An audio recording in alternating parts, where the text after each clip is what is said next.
In this lesson, we will identify common laboratory apparatus and explain their uses. A beaker is used for holding, mixing, and heating liquids. A measuring cylinder is used to measure the volume of liquids accurately. A test tube is used for carrying out small chemical reactions. A Bunsen burner provides heat for laboratory experiments. The tripod stand and wire gauze support containers during heating.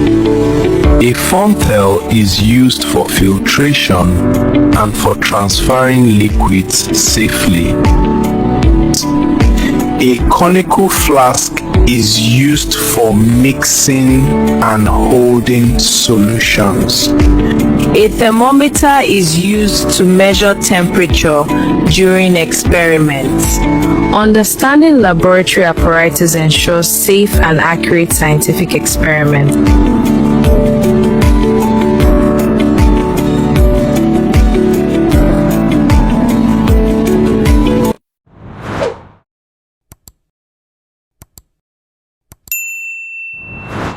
II Chloride is a transition metal salt that forms blue-green crystals. This experiment examines its solubility in distilled water. When distilled water is added, the II Chloride crystals dissolve and produce a blue-green solution containing II ions. The experiment confirms that II Chloride dissolves in water, producing a blue-green solution of II ions and chloride ions.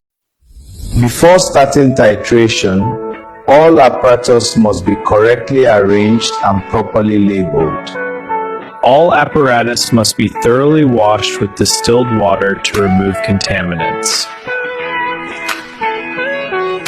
Inside of burette is rinsed with the standard solution, while the pipette is rinsed with the unknown solution to prevent dilution.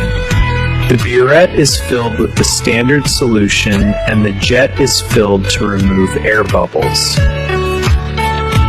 Exactly 25 cubic centimeters of the unknown solution is measured using a pipette. A few drops of phenolphthalein indicator are added to the solution. The standard solution is slowly added from the burette while the conical flask is continuously swirled. As the end point approaches, a faint pink color may appear briefly and disappear when the flask is swirled. The end point is reached when a permanent pale pink color remains in the solution. The final burette reading must be taken at eye level to avoid parallax error. The tetra value is obtained by subtracting the initial reading from the final reading.